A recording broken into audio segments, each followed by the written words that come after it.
राम राम दोस्तों, जैसा कि आपने हमारे चैनल के नाम से जान ही लिया होगा कि हमारा ये चैनल बाबा को समर्पित है और मैं हूँ बाबा की एक बहुत छोटी सी सेविका जो आप तक उनसे जुड़े हुए कुछ रोचक कहानियों को, कुछ रोचक कथाओं को, कुछ स्थानों को और छोटे छोटे उपायों को आप तक पहुँचाने का प्रयास करती ही रहती हूँ। इसी के अंतर्गत जैसे मैंने अपना पिछला जो वीडियो बनाया था उसमें मैंने आपको एक उपाय बताया था कि अगर आपकी बीमारी नहीं ठीक हो रही है, आपके ऊपर किसी ने तंत्र मंत्र करा दिया हो, तो मैंने ऐसा वीडियो पिछले बार डाला था। अगर किसी ने नहीं देखा हो तो हमारी प्लेलिस्ट में वो वीडियो पड़ा हुआ है, उसको आप जाकर वहाँ से देख सकते हैं। उस वीडियो में मैंने आपसे कहा था कि मैं आपको उन सब बातों से रूबरू कराऊंगी जब किसी व्यक्ति को बालाजी ले जाते हैं। जैसे सामान्य व्यक्ति जाए तो उसके लिए कोई नियम कानून नहीं होते हैं, बस उसको प्याज लहसुन वर्जित होता है कि आप जब बाबा के दर्शन करने जाइए तो आप 1-2 दिन प्याज लहसुन ना खाएं। तो उसके अलावा कोई ऐसी नहीं उनके ऊपर पाबंदी होती है। पर मैं आज बात करने जा रही हूँ किसी संकटग्रस्त व्यक्ति को बालाजी ले जाते समय हमें क्या क्या बातें ध्यान में रखनी चाहिए और क्या क्या चीज़ों को हमको अपने साथ ले जाना चाहिए जिससे हमें बाबा की पूरी कृपा प्राप्त हो सके और जो संकटग्रस्त व्यक्ति है उसको जो संकट आया हुआ है वो उसका टल जाए। तो इसलिए जो मैं आपसे ये बता रही हूँ इसको बहुत ध्यानपूर्वक सुनिएगा कि बालाजी मंदिर जाने से पहले आपको क्या करना है। आपको सबसे पहले तो वो नारियल उतार के ज़रूर ले जाना है। जैसा मैंने पिछले वीडियो में आपको नारियल वाली जो क्रिया बताई है उस क्रिया को करके आपको वो नारियल ज़रूर ले जाना है। ऐसा नहीं है कि जैसे आपने पहले कभी व्यक्ति संकट में रहा हो उस समय आपने नारियल उतारा हो, वो नारियल नहीं, एक आपको नया नारियल लेना है, उसको उसी प्रक्रिया के अनुरूप उतार के और लाल कपड़े में बांध के वो नारियल आपको साथ में रखना है। वैसे ही 11 रुपए की अर्जी लगाने के साथ साथ उसके पश्चात आपको क्या करना है कि आपको बालाजी जाने से पहले आपको जो चावल होते हैं उनको आपको हल्दी में रंग लेना है। चावल की मात्रा के विषय में आपसे मैं ये कहना चाहूँगी कि चावल की मात्रा विशेष मायने नहीं रखती है। आप 2 मुट्ठी चावल भी ले जा सकते हैं और आप चाहें तो 1 किलो चावल भी ले जा सकते हैं। ये तो आपकी ले जाने की क्षमता के अनुरूप होता है, क्योंकि कहीं जब बाहर जाएं तो बहुत ज़्यादा सामान ले जाने में कठिनाई होती है। तो मेरे हिसाब से आप अगर 2 मुट्ठी चावल को हल्दी में रंग लें तो वही बहुत है, पर्याप्त है। उन चावल को आप एक लाल कपड़े में बांधकर अपने साथ ले जाना ना भूलें। तीसरा जो है, आप अपने घर की थोड़ी सी मिट्टी ले लें। घर की मिट्टी ले जाकर आपको वहाँ बालाजी दरबार में एक पुड़िया बना लीजिए मिट्टी की। आपको अगर किसी गमले से निकाल लीजिए, आपके घर मान लीजिए कोई जगह नहीं है जहाँ मिट्टी नहीं है तो आप दीवारों से थोड़ा सा खुरच के निकाल सकते हैं, या आप झाड़ू लगाने के बाद जो साफ धूल होती है उसको एक पुड़िया बना लीजिए कागज़ की। उस पुड़िया को भी आपको अपने साथ ले जाना है।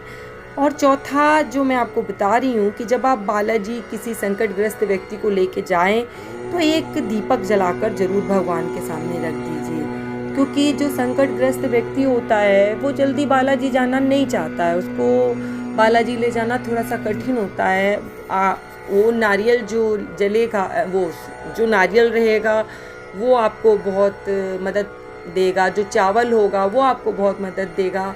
उसके अतिरिक्त आपको ये जो दीपक है वो बहुत मदद देगा उस व्यक्ति को वहाँ तक ले जाने के लिए।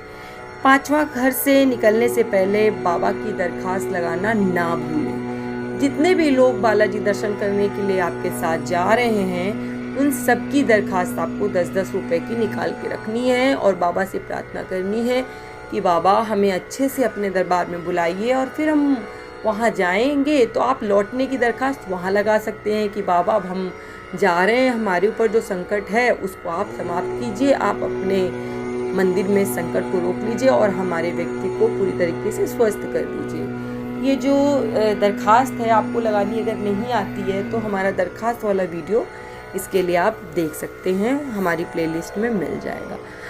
जहाँ तक हो सके तो लहसुन प्याज का सेवन ना करें। रास्ते में किसी भी प्रकार के बाहरी खाने से परहेज करें।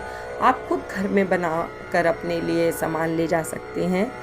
ये बात मैं उन लोगों के लिए कह रही हूँ जो किसी संकटग्रस्त व्यक्ति को, बालाजी जो संकटग्रस्त व्यक्ति है, उसको स्पेशली ध्यान रखना है कि उसे रास्ते में कहीं भी लहसुन प्याज का सेवन नहीं करना है। और बालाजी जाने के बाद उसको वैसे भी लहसुन प्याज का परहेज बताया जाएगा, इसलिए आप ये लहसुन प्याज ना खाएं। नॉर्मल जो दर्शन करने के लिए जा रहे हैं उन्हें केवल लहसुन प्याज का परहेज होता है, बाकी तो वो खाना बाहर खा ही सकते हैं।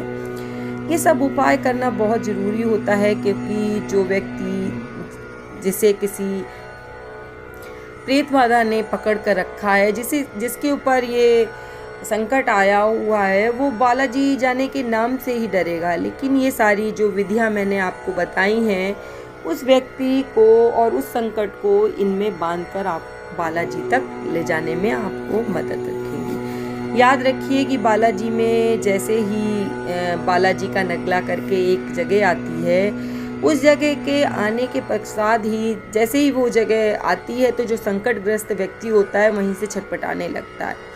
वो तमाम कोशिश करता है मंदिर ना जाने के लिए, इसलिए उस व्यक्ति को संभालने के लिए अपने साथ 1 या 2 लोगों को ज़रूर रखें। ये सारे संकटग्रस्त व्यक्तियों के साथ नहीं होता है। कुछ तो बहुत ही सरलता से बाबा के मंदिर चले जाते हैं, उन पर तो बाबा की विशेष कृपा होती है जो इस तरीके से बाबा के दरबार चले जाएं। पर ज़्यादातर संकटग्रस्त व्यक्ति जो होते हैं उन्हें ज़बरदस्ती ही बालाजी के मंदिर तक ले जाया जाता है। पर कुछ बहुत जो ढीठ टाइप के होते हैं, जो बड़े ही आप समझ लीजिए कि भयानक टाइप के होते हैं, वो शायद मंदिर जाने में अपनी ताकत दिखाने की कोशिश भी कर सकते हैं। तो इसलिए आपको पकड़कर उन्हें ले जाना पड़ेगा, और ऐसा आपने बालाजी दरबार में होते हुए देखा भी होगा। तो इसलिए अपने साथ अगर आप संकटग्रस्त व्यक्ति को वहाँ ले जा रहे हैं तो आप ज़रूर 1-2 लोग साथ में हों, तो ये आपको काफ़ी मददगार साबित होगा। आज के लिए मैं इतना ही आपको बताऊंगी, क्योंकि वीडियो बहुत ज़्यादा लंबा हो जाएगा तो आप उसको फिर नहीं सुनेंगे। इसलिए जो मंदिर पहुंचकर आपको क्या क्या करना है, कार्य किस प्रकार से अर्जी लगानी है, क्या दरख्वास्त लगानी है, अर्जी क्या होती है, मैं उसको आपको अपनी आने वाली वीडियो में बताने का प्रयास करूंगी। इसी के साथ जय श्री राम, जय बाबा।